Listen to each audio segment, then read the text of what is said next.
ನನ್ನ ಕೊಲೀಗ್ ಅಶ್ವಿನಿ ದೇವಾಡಿಗ.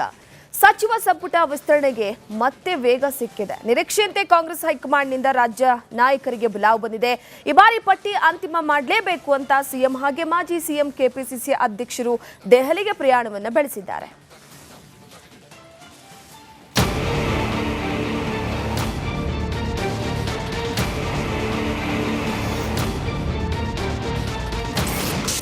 ಕಾಂಗ್ರೆಸ್ ಪಾಳ್ಯದಲ್ಲಿ ಸಂಪುಟ ವಿಸ್ತರಣೆ ಕಸರತ್ತು. ಸಿಎಂ ಡಿಕೆಶಿ, ಸಿದ್ದರಾಮಯ್ಯ, ಹರಿಪ್ರಸಾದ್ಗೆ ಹೈ ಬುಲಾವ್.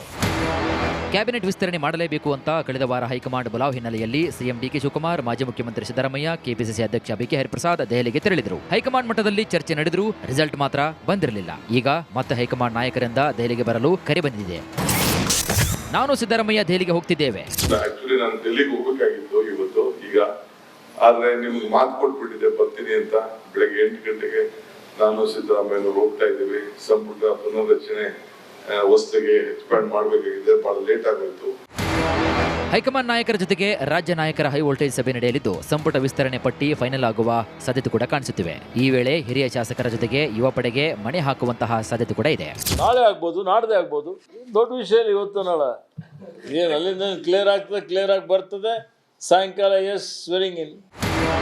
ಸಚಿವ ಸಂಪುಟ ವಿಳಂಬದಿಂದ ಸಚಿವಾಕಾಂಕ್ಷಿಗಳು ಅಸಮಾಧಾನವನ್ನು ಹೊಂದಿದ್ರೆ ಇನ್ನು ಅಭಿವೃದ್ಧಿ ಕೆಲಸಗಳಿಗೆ ವೇಗ ಮಾತ್ರ ಸಿಕ್ಕಿಲ್ಲ. ಇದು ಸಾರ್ವಜನಿಕವಾಗಿ ಆಕ್ರೋಶಕ್ಕೆ ಕಾರಣವಾಗಿದೆ. ಹೀಗಾಗಿ ಈ ಬಾರಿ ಸಂಪುಟ ವಿಸ್ತರಣೆ ಮಾಡಲೇಬೇಕು ಅಂತ ರಾಜ್ಯ ನಾಯಕರಿಗೆ ಬುಲಾವ್ ಕೊಟ್ಟಿದ್ದಾರೆ. ಕಳೆದ ವಾರ ಚರ್ಚೆಯಾಗಿದ್ದ ಹೆಸರುಗಳ ಬಗ್ಗೆ ಮತ್ತೆ ಚರ್ಚೆಯಾಗಲಿದೆ. ರಾಜ್ಯ ನಾಯಕರ ಪಟ್ಟಿಯನ್ನ ತಾಳೆ ಹಾಕಿ ಈ ಹೆಸರುಗಳ ಜೊತೆಗೆ ಹೈಕಮಾಂಡ್ ನಾಯಕರ ಪಟ್ಟಿ ಸೇರಿಸಿ ಕ್ಯಾಬಿನೆಟ್ ಫೈನಲ್ ಮಾಡುವ ಸಾಧ್ಯತೆಗಳಿವೆ.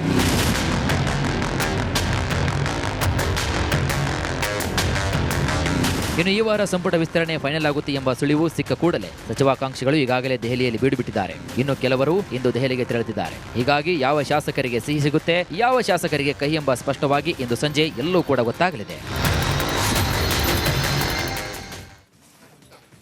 ವಿಧಾನ ಪರಿಷತ್ ಸದಸ್ಯರು ತಮ್ಮನ್ನು ಕೂಡ ಸಚಿವರನ್ನಾಗಿ ಮಾಡಿ ಅಂತ ಹೈಕಮಾಂಡ್ ಬಳಿ ಈಗಾಗಲೇ ಬೇಡಿಕೆಯನ್ನ ಇಟ್ಟಿದ್ದಾರೆ.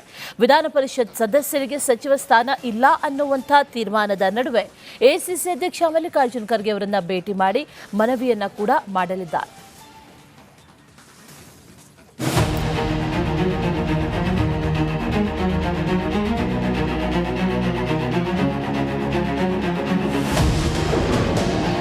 ದೆಹಲಿಯಲ್ಲಿ ಬೀಡುಬಿಟ್ಟ ವಿಧಾನ ಪರಿಷತ್ ಸದಸ್ಯರು ನಮ್ಮನ್ನು ಸಚಿವರನ್ನಾಗಿ ಮಾಡುವಂತೆ ಹೈ ಡಿಮ್ಯಾಂಡ್. ಇದೀಗ ಸಚಿವ ಸಂಪುಟ ವಿಸ್ತರಣೆಗೆ ಕಸರತ್ತು ನಡೆಯುತ್ತಿದೆ. ಇದೇ ವೇಳೆ ತಮ್ಮನ್ನ ಸಚಿವರನ್ನಾಗಿ ಮಾಡಿ ಅಂತ ಹೈಕಮಾಂಡ್ಗೆ ಮನವಿ ಮಾಡಲು ಒಂದಷ್ಟು ಶಾಸಕರ ದಂಡು ದೆಹಲಿಗೆ ತೆರಳಿದೆ. ಕೇವಲ ವಿಧಾನಸಭೆ ಮಾತ್ರವಲ್ಲ, ವಿಧಾನ ಪರಿಷತ್ ಸದಸ್ಯರು ಕೂಡ ಡಿಮ್ಯಾಂಡ್ ಇಟ್ಟಿದ್ದಾರೆ.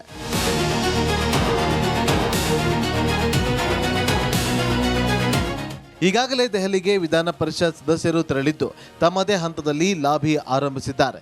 ಹಿಂದೆ ಸಿದ್ದರಾಮಯ್ಯ ಸಿಎಂ ಆಗಿದ್ದಾಗ ವಿಧಾನ ಪರಿಷತ್ ಸದಸ್ಯರಿಗೆ ಮಂತ್ರಿ ಸ್ಥಾನ ಕೊಡಲ್ಲ ಅಂತ ತೀರ್ಮಾನ ಮಾಡಿದ್ರು. ಆದರೆ ಸಭಾನಾಯಕ ಅನ್ನೋ ಕಾನ್ಸೆಪ್ಟ್ ದೃಷ್ಟಿಯಿಂದ ಬೋಸರಾಜ್ ಅವರನ್ನ ಸಚಿವರನ್ನಾಗಿ ಮಾಡಲಾಗಿತ್ತು. ಆದರೆ ಇದೀಗ ಪರಿಷತ್ನಲ್ಲಿ ಯತೀಂದ್ರ ಸಿದ್ದರಾಮಯ್ಯ ಸಚಿವರಾಗಿದ್ದು ಮತ್ತಷ್ಟು ಜನ ಲಾಬಿ ನಡೆಸಿದ್ದಾರೆ. ಎಂಎಲ್ಎ ಆಗಲಿ ಎಂಎಲ್ಸಿಗಳಾಗಲಿ ಸಚಿವ ಸ್ಥಾನ ಕೇಳೋದು ಅವರ ಹಕ್ಕು. ರಾಷ್ಟ್ರೀಯ ನಾಯಕರ ಭೇಟಿ ಮಾಡಿ ಕೇಳೋದ್ರಲ್ಲಿ ತಪ್ಪೇನಿಲ್ಲ ಅಂತ ಶಾಸಕ ಬೇಳೂರು ಗೋಪಾಲಕೃಷ್ಣ ಅಭಿಪ್ರಾಯ ವ್ಯಕ್ತಪಡಿಸಿದ್ದಾರೆ. ನೋಡಿ, ಹಕ್ಕುಗಳನ್ನು ಕೇಳೋಕ್ಕೆ ಏನು ತಪ್ಪೇನಿಲ್ಲಲ್ಲ. ಪಾಪ ಅವ್ರವ್ರ ಹಕ್ಕುಗಳಿಗೆ MLC ಆದ್ರೇನು MLA ಆದ್ರೇನು ಹಿಂದೆ MLC ಅವರು ಕೊಟ್ಟಿದ್ದಾರಲ್ಲ, ಹಂಗೆ ನಮಗೊಂದು ಅವಕಾಶ ಕೊಡಿ ಅಂತ ಕೇಳಕ್ಕೆ ಹೋಗಿದ್ದಾರೇನೋ. ಅದು ಬೇಡ ಅನ್ನೋ ಹೇಳೋವಂಥದ್ದು ತಪ್ಪಾಗುತ್ತೆ. ಅವ್ರವ್ರ ಇಷ್ಟ, ಅವ್ರ ಹಕ್ಕುಗಳನ್ನ ಕೇಳೋಕ್ಕೆ ಇಷ್ಟ ಇದೆ. ರಾಷ್ಟ್ರ ನಾಯಕರ, ರಾಜ್ಯ ನಾಯಕರ ಭೇಟಿ ಮಾಡಿ ತಮ್ಮ ಹಕ್ಕನ್ನು ಮಂಡನೆ ಮಾಡೋಕ್ಕೆ ಅವಕಾಶ ಇದೆ. ಅದಕ್ಕೇನು ತಪ್ಪೇನಿಲ್ಲ. ಇನ್ನು ದೆಹಲಿಯಲ್ಲಿ ಈಗಾಗಲೇ ಸಚಿವರಾಗಬೇಕು ಅಂತ ಮಾಜಿ ಸಚಿವೆ ಉಮಾಶ್ರೀ, ಪರಿಷತ್ ಆಡಳಿತ ಪಕ್ಷದ ವಿಪ್ ಸಲೀಂ ಅಹಮದ್, ಪುಟ್ಟಣ್ಣ, ಬಲ್ಕೀಸ್ ಬಾನು ಸೇರಿದಂತೆ ಹಲವರು ಲಾಬಿ ಮಾಡ್ತಿದ್ದಾರೆ. ಇಂದು ಎಐಸಿಸಿ ಅಧ್ಯಕ್ಷ ಮಲ್ಲಿಕಾರ್ಜುನ್ ಖರ್ಗೆ ಜನ್ಮದಿನ ಹಿನ್ನೆಲೆ ಶುಭ ಕೋರೋದರ ಜೊತೆಗೆ ಸಚಿವ ಸ್ಥಾನಕ್ಕೆ ತಮ್ಮನ್ನ ಪರಿಗಣಿಸಿ ಅಂತ ಮನವಿ ಮಾಡಲಿದ್ದಾರೆ. ಎಂಎಲ್ಎಗಳಿಗೆ ಸಚಿವ ಸ್ಥಾನ ಸಿಗೋದು ಕಷ್ಟವಿರುವಾಗ ಎಂಎಲ್ಸಿಗಳಿಗೆ ಹೇಗೆ ಕೊಡ್ತಾರೆ ಅಂತ ಶಾಸಕ ಅಶೋಕ್ ಪಟ್ಟಣ್ ಅಪಸ್ವರವೆತ್ತಿದ್ದಾರೆ. ಆದರೆ MLAಗಳಿಗೆ ಜಾಗ ಇದ್ದವನು MLCಗೆ ಹೆಂಗೆ ಕೊಡ್ತಾರೆ? MLCಗೆ 1-2 ಕೊಡ್ಬೋದು, ಮೊದಲಿಂದ ಕೊಡ್ತಾ ಬಂದ್ಯಾರು. 1-2 ಆ ಥರ ಕೊಡಲಿ, ನಮ್ಮದೇನು ಅಬ್ಜೆಕ್ಷನ್ ಇಲ್ಲ. ಯಾವಾಗ ಪರಿಪೂರ್ಣ ಆಗ್ಬೋದು ಸರ್ ಈ ಕ್ಯಾಬಿನೆಟ್? ವಾರದಾಗ ಆಗುತ್ತೆ, ಗ್ಯಾರಂಟಿ 100% ಈ ವಾರದಾಗ ಆಗುತ್ತೆ. ಯಾಕಂದ್ರೆ 6ನೇ ತಾರೀಕು ಅಧಿವೇಶನ ಸ್ಟಾರ್ಟ್ ಆಗೋದ್ರಿಂದ ಮಂತ್ರಿಮಂಡಲ ವಿಸ್ತರಣೆ ಆಗಲೇಬೇಕು, ಇಲ್ಲಾಂದರೆ ಕೆಲಸ ಮಾಡೋಕ್ಕಲ್ಲ, ಅಧಿವೇಶನ ನಡೆಸೋಕ್ಕೂ ಭಾಳ ಕಷ್ಟ ಆಗುತ್ತೆ, ಎಲ್ಲ ಪೋರ್ಟ್ಫೋಲಿಯೋ CM ಇಟ್ಕೊಂಡು. ಅದಕ್ಕೆ ಮುಖ್ಯಮಂತ್ರಿಗಳು ಕೂಡ ಆಶಾಭಾವನೆ ಇದ್ದಾರೆ, ಈ ವಾರ ಮಾಡ್ತಾರೆ. ಸಚಿವ ಸ್ಥಾನಕ್ಕಾಗಿ MLAಗಳ ಜೊತೆಗೆ MLCಗಳು ಪೈಪೋಟಿಗೆ ಬಿದ್ದಿದ್ದಾರೆ. ವಿಧಾನ ಪರಿಷತ್ ಸಚಿವ ಸ್ಥಾನ ಕೊಡಲ್ಲ ಅನ್ನೋ ನಿರ್ಧಾರದ ನಡುವೆ ಲಾಬಿಗೇನ್ ಕೊರತೆ ಇಲ್ಲ. ಆದರೆ ಹೈಕಮಾಂಡ್ ಯಾವ ನಿರ್ಧಾರ ತೆಗೆದುಕೊಳ್ಳಲಿದೆ, ಯಾರಿಗೆ ಮಣೆ ಹಾಕ್ತಾರೆ ಅನ್ನೋದು ಕುತೂಹಲವಿದೆ.